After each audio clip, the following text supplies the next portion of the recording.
OK, donc bonsoir les amis. Bienvenue à notre mi-semaine ce soir. On est content de vous avoir. Merci de faire l'effort d'être là. Il y a tellement de choses à se partager. Mais on voulait quand même prendre le temps de commencer ce soir avec une prière. Donc, on a demandé au Joy, Eric et Inès de bien vouloir prier pour nous ce soir. Évidemment, vous êtes tous bien au courant de la situation en Ukraine, avec tout ce qui se passe. On va vous donner des informations si vous voulez contribuer. On espère que tout le monde répondra de façon positive pour aider les frères et sœurs là-bas. Donc, on vous encourage aussi de continuer de prier pour la situation. Donc, joignons-nous ensemble avec Eric et Inès qui vont commencer notre mi-semaine pour nous et qui vont prier. Merci, prions. Dieu éternel et tout-puissant, nous te remercions de nous avoir donné cette opportunité, l'opportunité de partager cette communion fraternelle ensemble. Amen. Dans la paix, dans la sécurité, la sérénité. Amen. Alors que tes enfants, la chair de ta chair, tes enfants que tu as toi-même fait à ton image sont en train de se détruire, de s'auto-détruire en Ukraine, Père. Père, je te demande humblement d'agir sur les cœurs de ces dirigeants. Nous voyons énormément de choses, des énormités vraiment horribles pour nous, Père. Des choses que nous ne pensons jamais voir dans notre vie que nous vivons actuellement. Je te demande, Père, d'agir sur ces dirigeants-là pour qu'ils révisent leur position. Touche leur cœur, Père. Envoie ton esprit pour qu'ils puissent les éclairer, pour qu'ils reviennent à de meilleurs sentiments et se rendent compte que la vie humaine est sacrée et que nul n'a le droit d'ôter la vie à son prochain, autre que toi qui nous as créés, Père. Amen. Père, je te remercie aussi de l'opportunité que tu nous donnes, Père, de vivre dans un pays sécuritaire, Père. Oui, Seigneur. C'est une grâce énorme pour nous, Père, à tel point qu'on ne se rend même pas compte que tu nous as donné cette opportunité-là. Amen. Et nous te remercions. Nous te remercions de nous avoir donné la possibilité de rester dans un pays qui est tranquille, Oui, Seigneur. qui est vraiment en paix et dont nous avons tout, Père. Je te demande de bénir ton Église, de bénir les dirigeants de cette Église, de bénir tous les frères et sœurs qui sont en Ukraine, qui sont en train de souffrir, Père. Père, il n'y a que toi qui puisses les consoler. C'est toi qui donnes la vie, c'est toi qui la reprends. Oui, Aie pitié de nous, aie pitié de nous tous, de nous qui émettons toutes sortes de commentaires pour juger, alors que nous ne sommes même pas capables de produire un effet considérable sur ta parole et sur tes commandements. Bénis-nous, bénis cette soirée, qu'elle soit bénéfique pour nous et que nous puissions en tirer des leçons qui puissent nous permettre de marcher dans les pas de Jésus-Christ, notre Sauveur. C'est au nom de ton Fils que j'ai prié. Amen. Excellent Père de grâce, merci encore pour cette opportunité, pour le souffle de vie que tu conserves en nous, Seigneur. Et comme Eric l'a si bien dit, Seigneur, actuellement ailleurs, Seigneur, c'est pas évident, Papa. Et ta parole dit que le cœur des rois est dans ta main comme un courant d'eau. Et c'est toi qui l'inclines là où tu veux, Papa. Je te prie vraiment d'incliner le cœur des leaders, que ce soit en Russie ou en Ukraine, ou dans le monde entier, Seigneur, oh Dieu, les leaders à la bonne direction, Papa. Laisse que l'intérêt de la population puisse primer sur les intérêts propres, Seigneur. Nous te supplions. Tu dis que si nous nous accordons pour demander quelque chose, que toi, tu vas nous l'accorder, Papa. Non seulement ici à Montréal, nous sommes accordés, mais nous savons aussi qu'à travers le monde, Seigneur, en Ukraine ou ailleurs, Seigneur, oh Dieu, les gens s'accordent pour supplier ton nom, ton intervention, Seigneur, oh Dieu, dans cette situation. Et nous sommes confiants que tu es à l'œuvre, Papa, parce que rien n'est déconnant à toi, Seigneur, oh Dieu. Tu connais le début d'une chose avant que cette chose même ne se manifeste, papa. C'est vrai, Alors, c'est Seigneur, vrai. nous te faisons entièrement confiance, Seigneur. Oui, Et Seigneur. enfin, Seigneur, nous réclamons que ton sang soit la haute sécurité de nos frères et sœurs en Ukraine et ailleurs, Seigneur, oh Dieu. Que cette barrière, Seigneur, oh Dieu, puisse les entourer. Et si le sang de l'agneau n'a pas fait et n'a pas été inefficace en Égypte, ton sang est encore bien meilleur pour protéger, Seigneur, oh Dieu. Alors, nous te prions vraiment d'intervenir, que ta paix, Seigneur, peu importe les bombardements, peu importe tout ce qui se passe, que le cœur de tes enfants soit en paix, Seigneur, oh Dieu. Que Amen. les yeux soient réellement fixés sur toi, papa. Père, merci infiniment pour ce temps qu'on veut passer ensemble, Seigneur. Oui, Je prie Seigneur. pour chaque frère et sœur, Seigneur. Laisse-nous être conscients de la présence de Christ en nous à travers son esprit. Parce qu'une fois qu'on est bien conscient, Seigneur, notre façon de parler, de marcher, diffère, Seigneur, oh Dieu. Et nous voulons que nos vies puissent te glorifier. Nous voulons être une église forte, Seigneur. Une église dont la foi est forte, Seigneur, oh Dieu. Alors, je te prie vraiment de nous aider, Seigneur, dans notre marche avec toi, avec ton esprit qui est déjà en nous et que notre confiance soit totale, Seigneur, oh Dieu. Merci encore une fois pour ce temps. Que ton nom soit béni à jamais. Au nom de ton Fils Jésus, nous avons prié. Amen. Amen. Amen. Et l'Église dit Amen. Amen. Merci Inès et Eric pour cette belle prière fervente. Donc, c'est très encourageant. Dominique, I think there are people waiting. C'est très, très encourageant. Donc, j'espère que déjà vous ressentez la chaleur de l'Esprit, l'amour de Jésus en nous. Donc, nous allons continuer le service ce soir. En fait, on va prendre quelques minutes pour vous faire des annonces importantes avant de vous inviter à une réflexion sur ce qu'on va discuter ce soir. Donc, Dominique a une annonce importante. Go ahead, love. Ensuite, après ça, je ferai une autre annonce. Bonsoir tout le monde, j'espère que votre journée a bien passé. Moi, à l'église, on a des besoins pour les profs, pour les enfants. On a besoin de bergers pour aider nos enfants parce que ça fait longtemps qu'ils ne viennent pas à l'église et on a besoin au moins 8 profs. Si vous voulez assister, diriger une classe, s'il te plaît, s'il vous plaît, appelle-moi, textez-moi parce qu'on a des besoins pour commençant ce dimanche. Merci encore pour votre considération. Amen. On sait que les appels vont inonder Dominique bientôt ce soir, mais juste une petite précision. Dominique, tu as dit que tu as besoin de 8 profs pour dimanche ou pour les deux secteurs? Pour un secteur ou pour les deux secteurs? Déjà, pour l'Est, j'ai 2 profs, qui fait que ça reste au moins 6, mais commençant, je pense quand on est ensemble, je peux m'arranger. OK. Donc, c'est 8 profs au total qu'il te faut. Oui. OK. Excellent. Bon, je sais que les chrétiens, vous allez réagir de façon très... avec votre sens d'abnégation. Tout le monde va vouloir servir dans ce sens. Donc, on attend les réponses et les appels à Dominique. Ce soir, je veux, les amis, vous inviter à une réflexion sur l'évangélisation. Ça fait longtemps qu'on n'en parle pas. Et je pense que c'est important d'en parler parce que le monde dans lequel nous vivons, la société dans laquelle nous évoluons, s'assombrit de jour en jour. Donc, plus que jamais, le message de l'Évangile est important. La lumière de Jésus doit briller. Évidemment, le message de l'Évangile, ce n'est pas juste parler de Jésus. On le démontre aussi par notre façon d'être, par nos actions. Donc, une façon de le faire, c'est de contribuer aux besoins de ceux qui souffrent, de ceux qui sont pauvres. Donc, il y a Hope Worldwide Canada, qui essaie de répondre aux besoins de nos frères et sœurs en Ukraine. Donc, ils font une campagne de financement où on peut tous contribuer. Donc, ce que je vais faire maintenant, sans plus tarder, je vais partager mon écran avec vous, puis je vais vous montrer, vous donner l'information pour que vous puissiez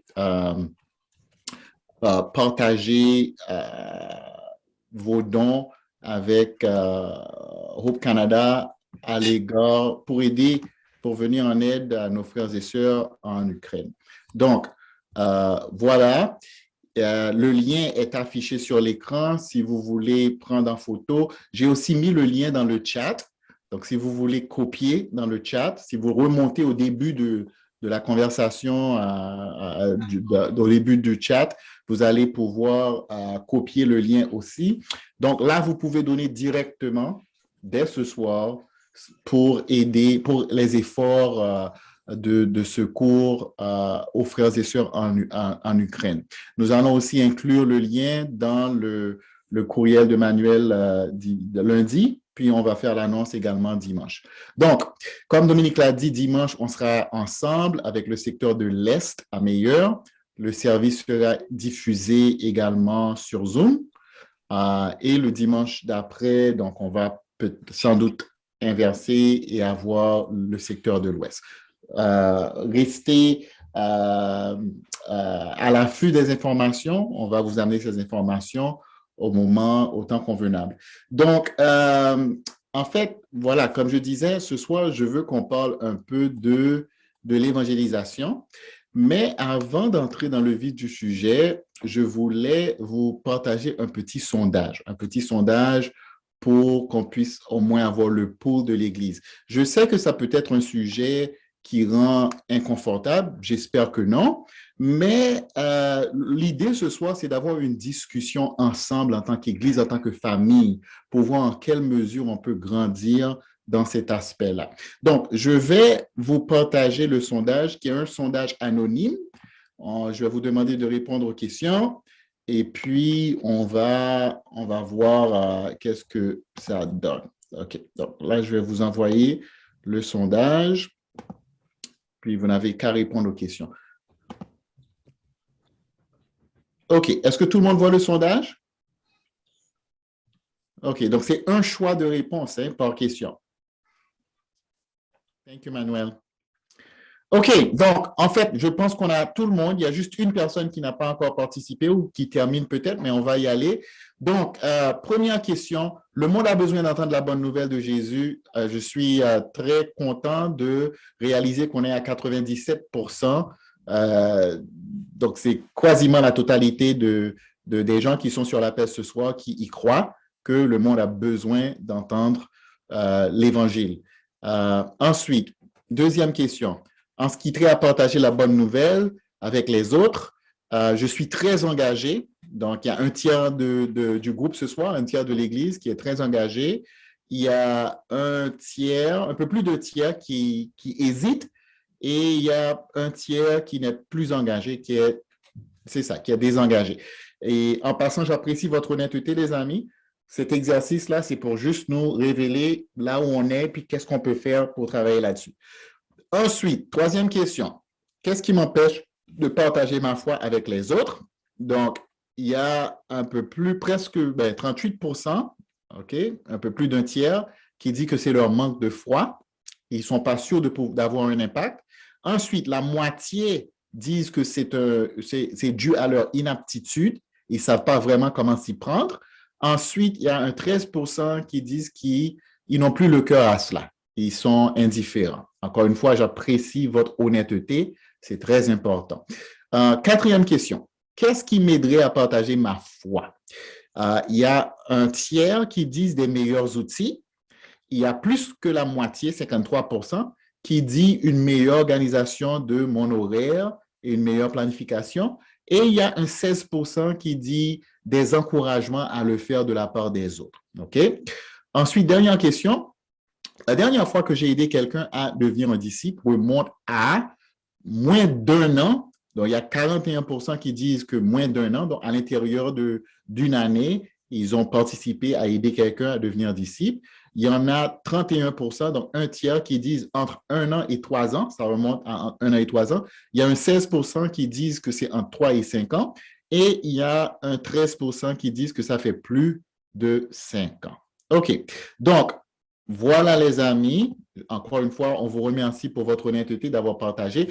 Je veux vous amener une discussion, je veux vous amener une réflexion ce soir sur le partage de la foi participation dans la mission. Avant de le faire, j'ai invité quelques personnes à partager brièvement quelques expériences personnelles sur partager la foi. Comment eux, ils partagent leur foi, comment eux, ils utilisent leur talent pour partager l'Évangile. Donc, j'ai demandé à Anne-Marie de partager, j'ai demandé à Angela de partager et j'ai demandé à Edna de partager.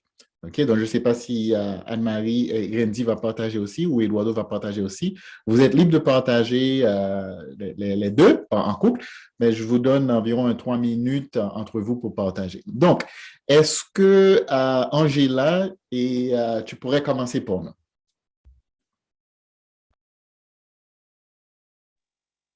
Alors, merci de l'opportunité de partager. En fait, je partage un peu mon expérience selon le côté famille qui a été suggéré. Mais avant, j'aimerais beaucoup reconnaître ou même dire que beaucoup de mon inspiration, de notre évangélisme, c'est le cœur d'Eduardo. Il est un gars qui est vraiment focusé sur aimer les autres, de chercher des écritures pour aimer les autres, pour être dans la mission. Je vois comme le psaume dit d'une arbre qui est planté aux côtés de l'eau, qu'elle donne ses fruits, même quand elle est un vieil arbre. Donc, c'est ça que je vois. Amen. Si Eduardo décède aujourd'hui, dans ses funérailles, les services, on ne va pas être en train de se rappeler quand il était dans le campus, puis faisait ici, puis faisait là, il était un disciple engagé. Il a des choses qu'à chaque jour, il fait, il pense. On prie quand on marche ensemble, on prie pour nos voisins, pour les gens qui sont dans les maisons. Il investit, on essaie de partager la nourriture, des choses qu'on peut. Il donne des plantes ici dans la rue, tous les jardins qu'on passe, cette plante est Eduardo, cette plante est Eduardo, il donne ses plantes.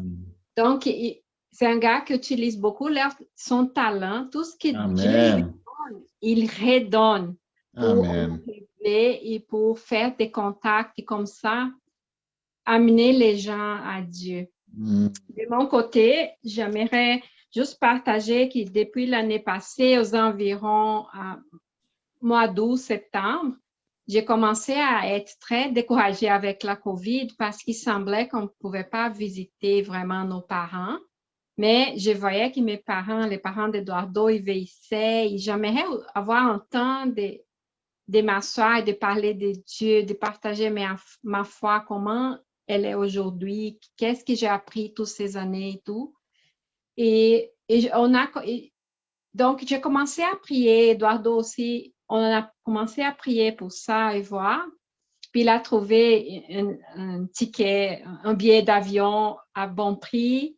Donc, on a dit oui, on va de l'avance, on a acheté. Puis après ça, j'ai appelé les amis, on a fait comme un genre de prière ensemble spécifiquement pour que j'ai l'opportunité de m'asseoir avec ma mère, m'asseoir avec mon père et les parents d'Eduardo et voir que Dieu va m'ouvrir les portes pour partager.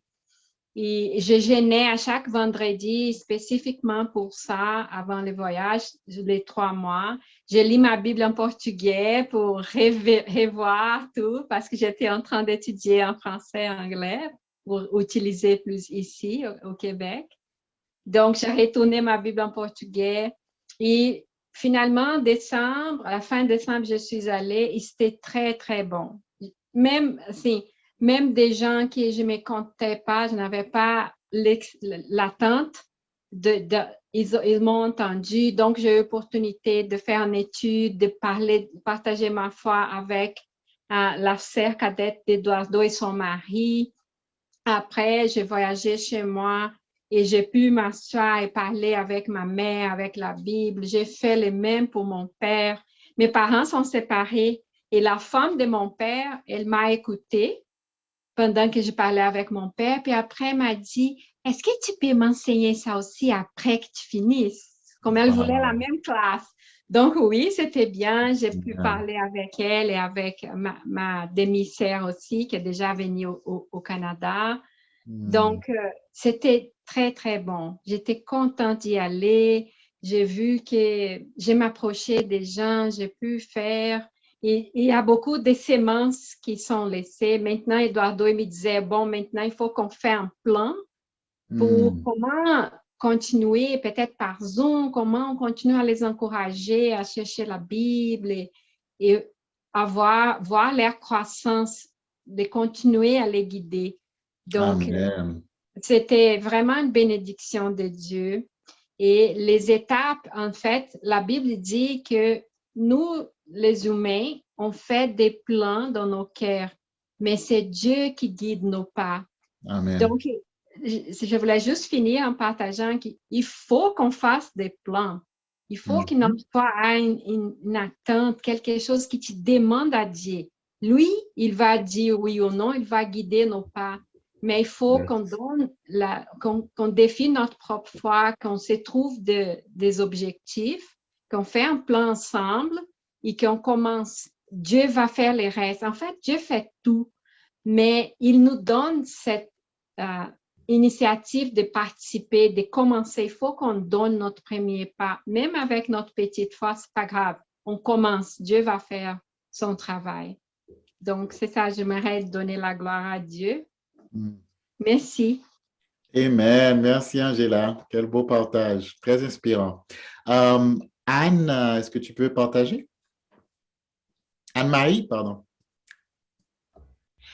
Oui, alors, je trouve ça super inspirant ce que Angela a partagé sur toutes ces initiatives, ces actions, puis celles de Eduardo, puis leur foi. Moi, mon partage, au fait, c'est un petit peu le contraire. Donc, c'est pas en lien avec des initiatives ou plein d'actions, d'efforts que j'ai pris. C'est vraiment davantage, dans le fond, des expériences qu'on vit tous et les opportunités que Dieu met sur notre passage. Puis, c'est ça, comment Dieu, c'est ça, c'est d'être un peu comme ouvert aux opportunités. Parce que honnêtement, des fois, tu sais, on fait pas grand-chose, mais Dieu met ses opportunités. Randy et moi, pendant la pandémie, il y a 2 ans, on était en Gaspésie. On a rencontré, au fait, on était dans un petit motel et le petit-fils d'un couple, donc pas leur enfant, mais leur petit-fils, qu'ils avaient la garde, nous a approchés quand on était en train de regarder le paysage.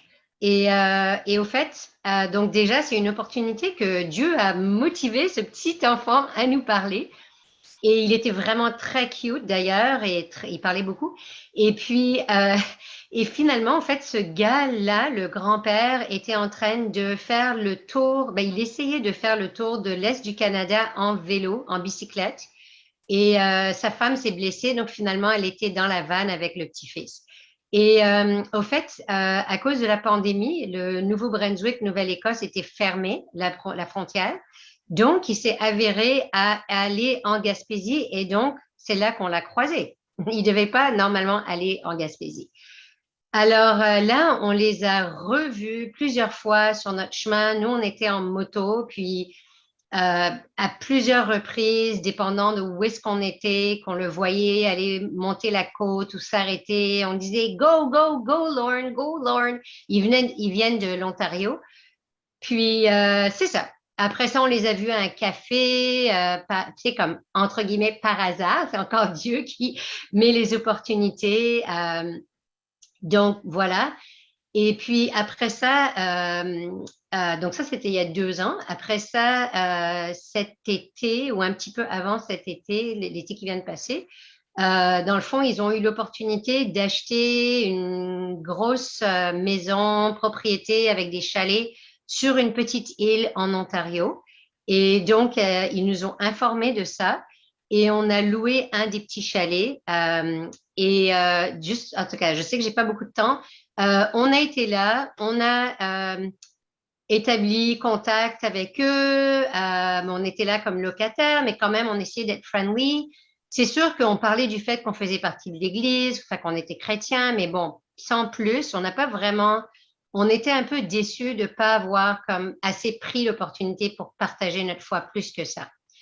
Là, récemment, ils nous ont recontactés, puis ils ont dit qu'ils ont trouvé notre carte parce qu'on leur avait offert un petit cadeau, puis une petite carte d'appréciation, de reconnaissance. Et dans le fond, la carte leur a fait penser à nous et ils nous ont invités cette fois-ci comme des amis à rester chez eux dans leur grande maison. Et dans le fond, là, Randy et moi, on a vraiment prié vraiment fort qu'on puisse, on n'avait aucune idée comment on pouvait partager notre foi, comment on pourrait aborder le sujet. On était un peu perdus. Puis, dans le fond, j'ai même dit à Dominique, prie pour ça, s'il te plaît, qu'il puisse y avoir des opportunités. J'y croyais comme plus ou moins. Tu sais, c'était un peu comme Dieu vient au secours de mon incrédulité. Puis, finalement, donc, on a couché là. Et dans le fond, finalement, il y avait un autre couple qui était là, de leurs amis proches. Puis, donc, j'avais pris pour ça. Puis, le lendemain matin, j'arrive dans la cuisine parce qu'on devait avoir le petit déjeuner ensemble. Puis là, ils disent, t'as dormi tard? Puis là, j'ai dit, ben non, parce que j'étais en train de lire un livre chrétien. Puis, ça parle de notre perspective par rapport à Dieu. Donc, c'est juste pour dire que Dieu, il va mettre des opportunités. Parce que, tu sais, ça aurait été un peu bizarre si j'étais descendue dans la cuisine puis je dis, hey, j'ai eu un quiet time. Tu sais. Je veux dire, tu sais, en tout cas, j'aurais pu faire ça, mais bon, là, c'est comme Dieu a mis cette opportunité tout de suite. Puis, ça s'est avéré que le couple qui était là, eux aussi, ils étaient chrétiens. Puis, la femme était en train d'avoir son temps de méditation sur le sermon sur la montagne que Randy, il a d'ailleurs acheté le livre. Sur ce livre-là et elle est en train de souligner puis tout. Donc, finalement, on a commencé à discuter tous ensemble. Puis pendant toute la fin de semaine, les discussions étaient autour de ça. Même quand on jouait aux cartes, il y avait de la musique chrétienne. Puis, donc, c'était vraiment au-delà de ma réponse à nos prières. Là. Donc, c'est ça. Je pense que ça arrive dans la vie de tout le monde, des opportunités. Puis c'est juste de rester ouvert à ça, puis Dieu va venir à notre secours quand on ne sait pas trop quoi dire, puis comment partager. Amen. Amen. Vous avez mis la semence en terre. Maintenant, on va laisser Dieu faire le travail. Ouais. Merci de partager, Anne-Marie. On va demander à Edna de partager aussi. Vas-y, Edna, on t'écoute. Oui, merci. Bonsoir à tous. J'espère que vous allez bien. Donc, pour ma part, je sais que pour certains d'entre vous, vous savez que j'ai une émission qui s'appelle Edna Rencontre. Donc, premièrement, avant même de parler de l'émission, j'aimerais juste peut-être encourager ceux qui ont de la misère à le faire ou à partager leur foi ou qui sont un peu désengagés. Je crois que c'est... Ah, on t'entend plus, Edna. Allô? OK. Edna? Ah, on t'a perdu. Allô? Bon, peut-être qu'elle a des problèmes d'Internet. C'est dommage. Ça lui arrive de temps à autre d'avoir des problèmes d'Internet là dans son secteur. Mais peut-être qu'on peut l'appeler par téléphone puis la mettre sur speakerphone pour l'entendre. Oui.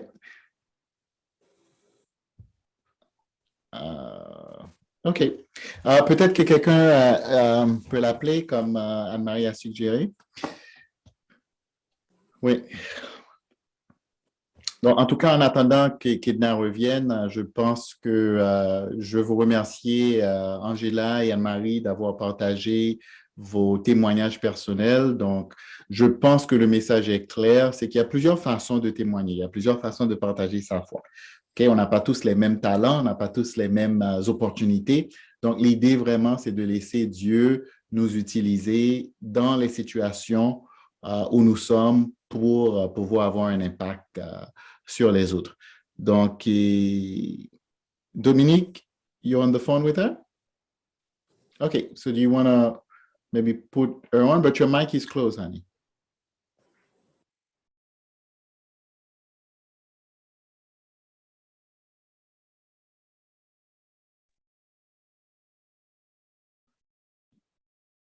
Allô?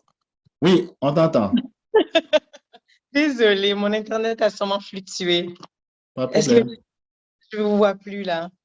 Bon, Oui, mais écoute, on t'entend. Tu peux même fermer ta caméra. Parfois, c'est plus ok, facile si tu fermes ta parfait. caméra. OK, Oh, alors, c'est bien. Donc, j'ai débuté une émission qui est basée sur Ésaïe 58. Ésaïe 58, pour moi, est ma mission de vie, qui est surtout concentrée sur le passage de versets 6 et 7, qui parle de détacher les chaînes, etc. Et je vous dirais qu'à travers cette émission-là, tellement de choses miraculeuses se passent. Et je vous donne quelques exemples. Donc, avant chaque émission, avant de tourner ou d'enregistrer, on prie. Et les gens qui sont non-croyants acceptent de participer ou de prier avec moi, avec nous, avec l'équipe. Et ensuite, je suis maintenant plus proche de mes voisins qui sont impliqués dans l'émission d'une quelconque façon.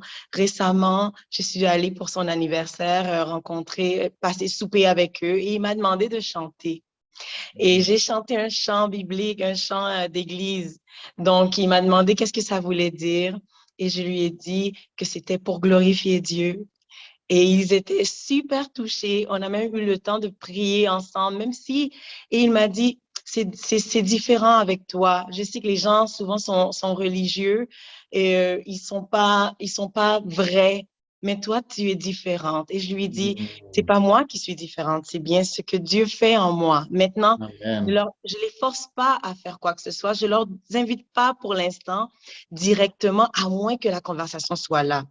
Et une autre exemple que je peux donner, c'est justement, j'étais en train d'échanger avec une autre personne. J'étais en train d'échanger avec une autre personne et cette personne-là, je lui ai demandé, et comment ça va avec Dieu?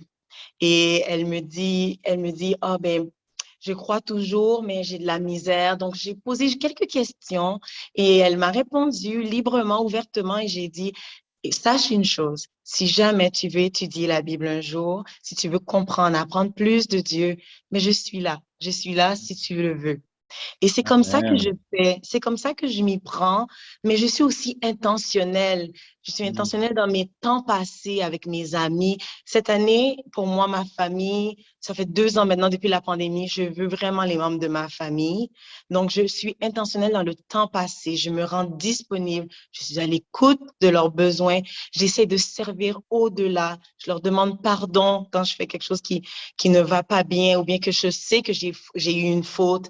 Donc, on voit toute cette énergie-là quand quelqu'un a besoin de prier.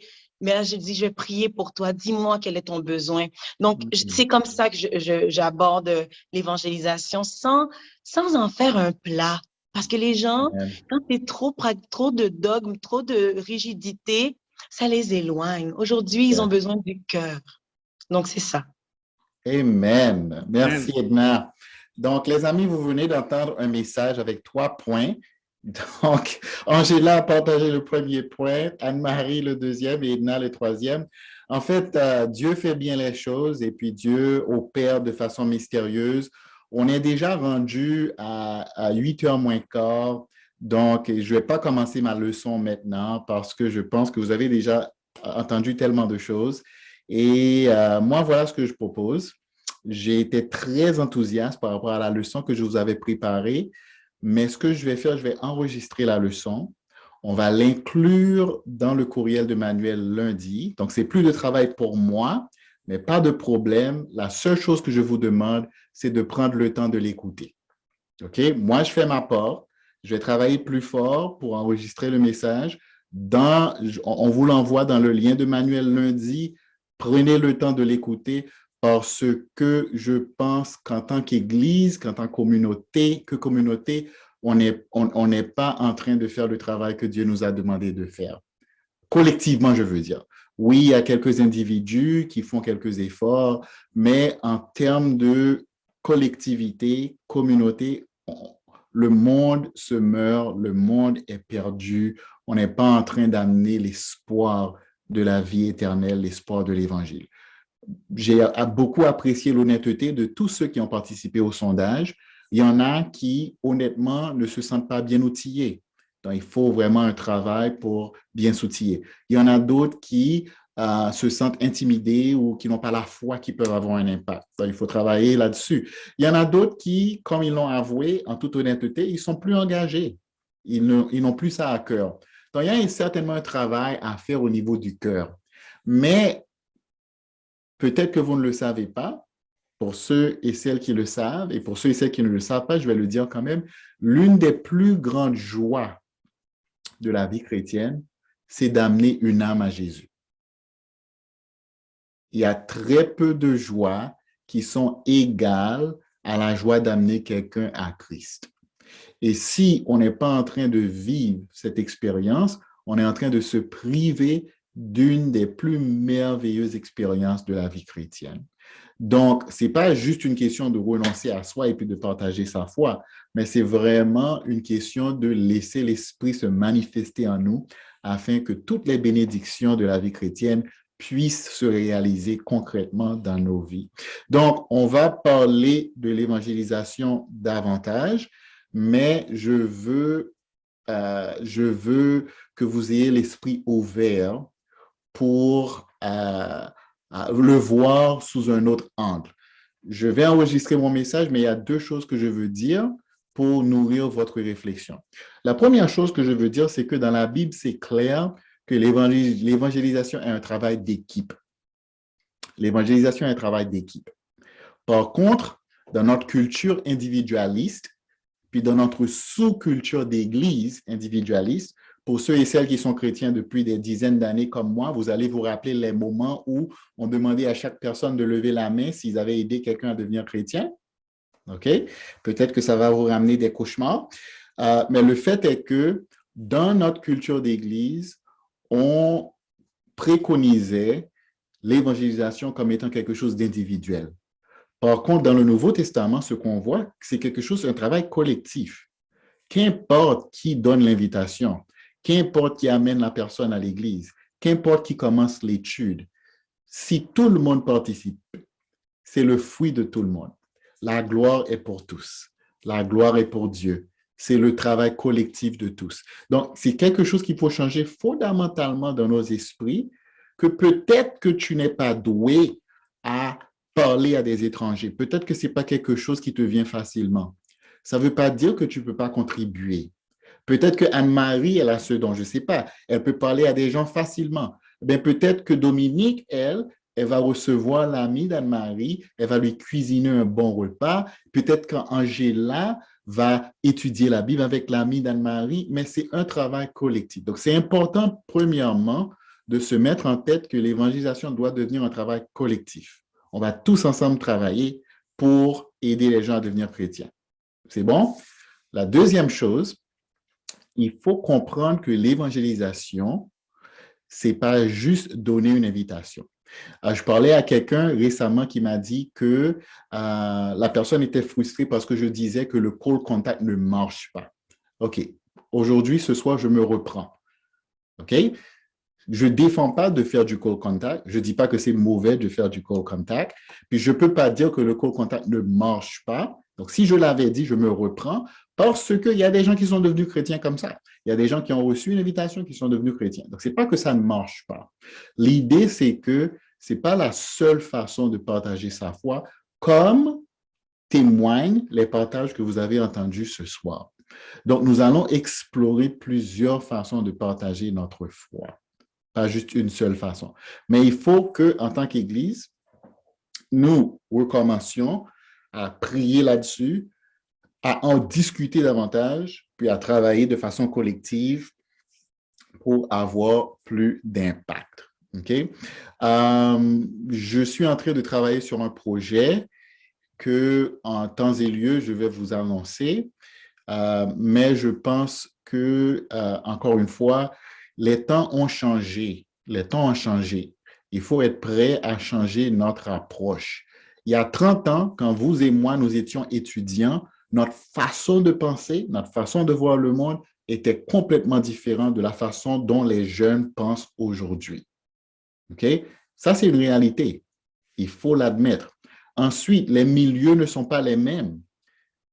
Moi, lorsque je suis aux États-Unis, si je vais visiter dans le Sud, quand je dis à quelqu'un que je suis un pasteur, les gens me font une petite révérence. OK, c'est une caricature, mais presque. Ici, quand je dis aux gens que je suis pasteur, c'est comme si je leur disais que j'avais la COVID. Et puis, même pas la souche Omicron, mais la souche la plus virulente. Les milieux sont différents.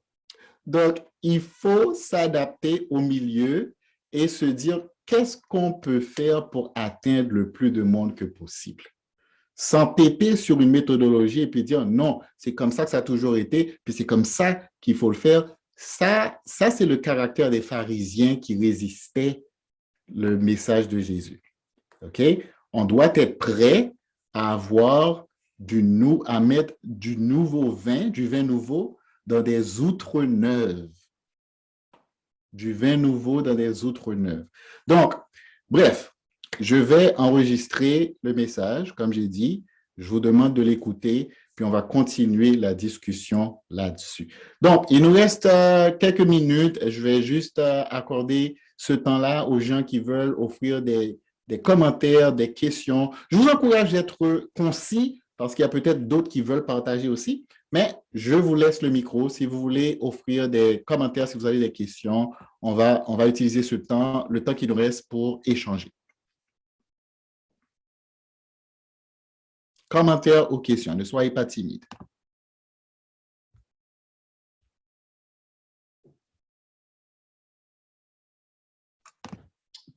Je voulais dire quelque chose par rapport à ça. Moi, de mon côté, j'ai vraiment expérimenté le côté intentionnel dans ce que nous faisons. Donc, je trouve que c'est quand on est conscient, comme tu l'as dit, il y a une joie, pas seulement pour l'individu qui évangélise, mais la Bible déclare que le ciel se réjouit quand une âme vient à Christ. Mais c'est vraiment, comme tu as dit, les approches. Paul même le montre, hein, il dit, il s'adapte aux conditions pourvu qu'il arrive à gagner quelqu'un. Donc, il faut qu'on soit ouvert à s'adapter à ce qu'on vit pour aller chercher. Et ça peut prendre plusieurs formes. Et puis, que nous soyons intentionnels, que Papa, bon Dieu, se réjouit quand les gens viennent à lui. Et que lui, demander tout le temps qu'il nous aide dans la procédure, dans l'approche, et qu'on utilise en nous ce qu'il nous a déjà donné, son esprit qui est en nous pour nous guider, nous éclairer. Je pense qu'on va aller de l'avant avec ça. Amen. Merci Inès, c'est très encourageant. Moi, je veux ajouter sur l'intentionnalité, c'est que quelque chose qu'on a appris quand on était au Mexique, quand les gens passaient temps ensemble, vraiment, il est là. Le temps, ça passe pas. Quand on était au Mexique, on a passé des heures avec les gens.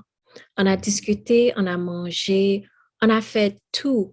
Et c'est comme notre cœur est là avec la personne, qui fait que l'année passée, cette année, quand j'ai passé temps avec les gens, je ne regarde pas, I don't look at my watch. C'est comme je suis là, c'est pas que j'ai d'autres choses à faire, mais j'ai accordé le temps, comme ça, mon cœur, nous pouvons partager, échange de tout, de Dieu, leur vie, leurs enfants, n'importe quoi. Et je vois les fruits de ça.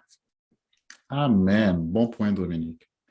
Parce que les gens, comme Dominique le dit, peuvent ressentir si on est avec eux à 100% ou si on ne l'est pas, si c'est une approche transactionnelle ou si on est vraiment investi dans la relation.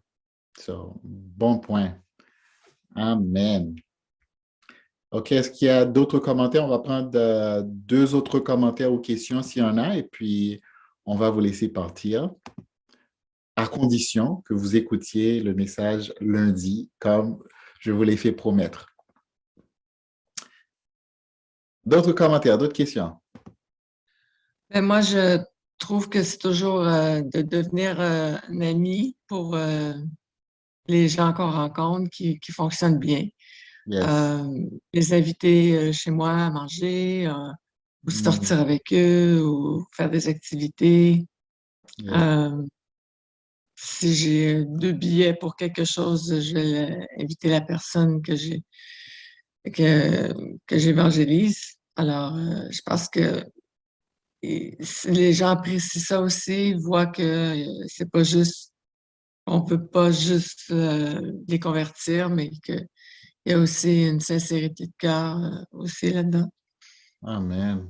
Amen. On veut s'impliquer avec eux. Bon point. Hein? Amen.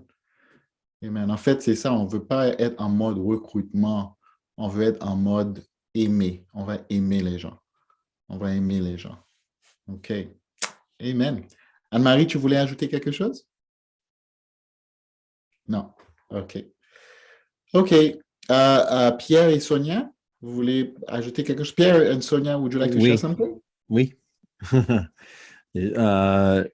think that there's different kinds of strengths that you have to appreciate in people. Mm-hmm. And in my experience studying the Bible, in California especially, the thing that I saw was there are people who have a real big strength to invite and to connect. And there are other people who have the strength to teach and to, bring the Bible.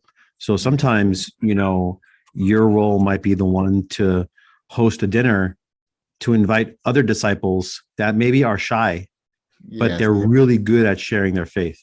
Amen. So you're the one that's the outreacher that connects people, but sometimes the other disciple is the one that is not scared to share their faith with God. So I think when you think about that team, I think that's one of the best teams you could have, is the one that's really good at connecting and building relationship, and then one that's really strong in their faith and really strong about sharing. And that really helped a lot to make it easy for me, I think, in California to invite friends and not have the pressure and the fear and the guilt, or feeling judged by your friends or coworkers, where it's like, hey, if I invite coworkers to my house and my friend shares their faith, it's not me doing it.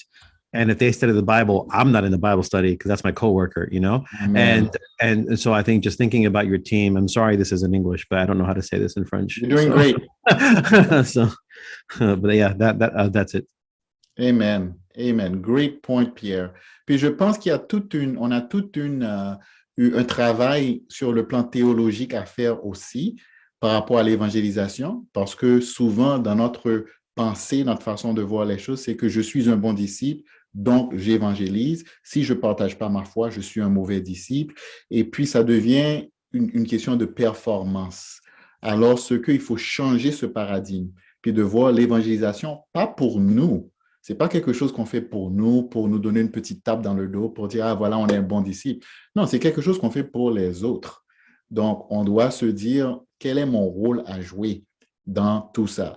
Même si je n'invite pas la personne, mais si je peux aimer quelqu'un, servir quelqu'un que mon frère et ma sœur ont invité, là, je participe à aider une personne à connaître Dieu. Donc, il y a tout un travail sur le plan théologique à faire par rapport à ça. Donc, les amis, on commence la discussion. On n'a pas fait le tour. On va continuer dans cette direction-là parce que, comme on a dit au début, le monde en a grandement besoin, plus que jamais. On ne fait que juste sortir à peine de la COVID et puis le monde nous plonge dans cette guerre européenne qui propage cet esprit d'instabilité qui rend les gens encore plus anxieux. Donc, ça va affecter l'économie mondiale, ça va affecter un tas d'affaires. Donc, les gens vont commencer à se questionner davantage sur leur raison d'être. Et c'est à nous de jouer. C'est là notre opportunité d'exploiter cette réalité pour partager la bonne nouvelle de Jésus et partager la lumière qui va briller dans les ténèbres. Donc, merci à tous. J'espère que vous êtes encouragés par notre temps ce soir et on se revoit bientôt et je vous souhaite de passer une bonne soirée.